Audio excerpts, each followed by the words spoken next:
The rain pounded relentlessly on the roof of the phone booth as 10-year-old Jo-Anne Pedersen clutched the receiver, her small voice trembling with anxiety. "Mom, please come pick me up," she pleaded into the phone. Suddenly, a gruff male voice cut through the line. "You'd better get here within half an hour or I'm calling the police." Angela Pedersen's heart raced as she hung up and dashed to her car. But when she arrived at the penny pincher store, just 15 minutes later, her daughter and the mysterious stranger had vanished into the stormy night of February 19, 1983. Earlier that day, Jo-Anne had been trudging home through the rain-soaked streets of Vedder, crossing Chilliwack, Canada, alongside her sister Louise and a cousin. A childish spat erupted among them, and Louise and the cousin sprinted ahead, leaving Jo-Anne trailing behind. When she reached their townhouse complex, she found the doors locked, perhaps a prank by her sister with her mother and stepfather away at a birthday party at the Chilliwack Legion. Jo-Anne was stranded, the cold rain seeping through her clothes. Desperate, she made her way to the nearby penny pincher's convenience store, a beacon of light in the dreary evening. Inside the store, Jo-Anne lingered briefly, perhaps hoping for a familiar face or a way to escape the downpour. But finding none, she stepped back into the storm and approached the payphone booth. As she dialed her mother's number at approximately 8:20 p.m., a slim man in his 20s or 30s, sporting a mustache and a dark leather jacket, entered the cramped space. Passersby noticed his presence, but no one paid much mind until he spoke. "Mom, I'm at penny pincher's. Can you come get me?" Jo-Anne's voice wavered before Angela could fully respond. The man's voice interrupted, firm and commanding. "Listen, if you don't pick her up within 30 minutes, they'll have to call the police." Startled, Angela promised she was on her way. The clock was ticking. Angela glanced at it, 8:20 p.m., and calculated the drive, 15 minutes if she hurried. The rain blurred her windshield as she sped through Chilliwack's streets, her mind racing with worry. When she pulled into the penny pincher's parking lot, her eyes darted to the phone booth. Its door hung ajar, swaying in the wind, but it was empty. Jo-Anne was gone, so was the man. Panic gripped Angela as she realized her little girl had disappeared in a mere 15 to 20 minutes.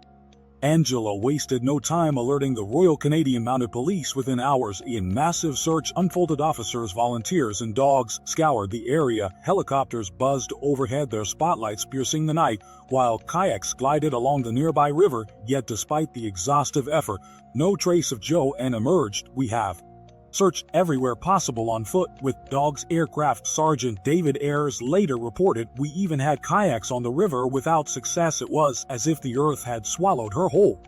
Witnesses confirmed seeing Jo-Anne with the mustached man in the phone booth, but no one saw them leave. How could they vanish so swiftly? Angela made a public plea to the stranger. "As a mother, I'm pleading for you to come forward. Please do that for me." Her words hung in the air, unanswered as the mystery deepened. Jo-Anne Maria Pedersen, affectionately called JoJo by those who loved her, was born on May 17, 1972, the youngest of 3 daughters to Leo and Angela Pedersen. After a bitter divorce, Angela gained full custody, and the family's life became a series of move-6 schools in 5 years for Jo-Anne. By 1983, they had settled into a townhouse in Vedder Crossing. Jo-Anne was a shy, kind soul who loved helping others, though frequent illnesses kept her from school. She got along pretty well with all the kids, her teacher Stuart Grafton recalled. She seemed to like it here and had very little difficulty fitting in.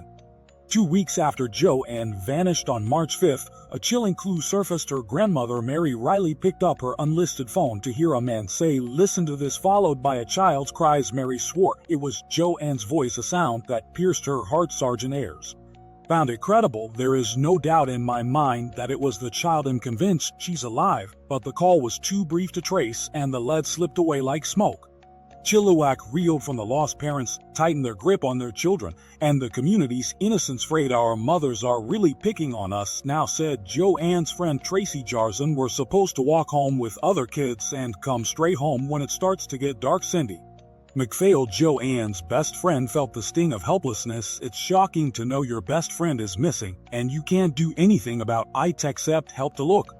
The official search ended on March 1st, fruitless despite weeks of effort. Though the investigation pressed on, Jo-Anne's family insisted she wouldn't run away. "She's really fragile. She depends on people." Her sister Annalise said she likes attention. "She wouldn't run away or anything like that." Leo Pedersen, her father, begged her captor to release her, lamenting the family's nomadic past. "I tried very vigorously to track them down, but what I'm told is that Angela moved away every 1 or 2 months. The unease lingered 5 days. After Jo-Anne's disappearance, a 12-year-old girl in Chilliwack escaped a man's grasp, though police deemed it unrelated. Months later, on July 24, 8-year-old Terry Lynn Scalf vanished from Aldergrove, 30 miles away. Her case unsolved and linked to a suspected child molester. Was there a pattern? No one could say for sure.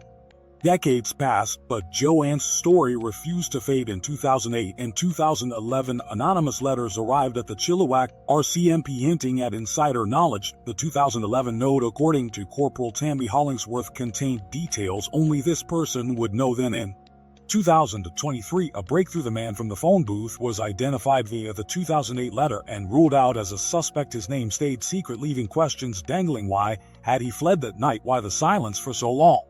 The case remains open, a wound that won't heal. It grabbed at everybody's heartstrings. Former crime reporter John L. Daly reflected, "It felt like something out of a movie, and yet it's real." Angela Pedersen, her voice heavy with years of grief, said simply, "I have suffered so much through the years." Jo-Anne Pedersen has never been found. Her fate, a haunting enigma etched into Chilliwack's memory, a little girl in a rainy phone booth lost to the night.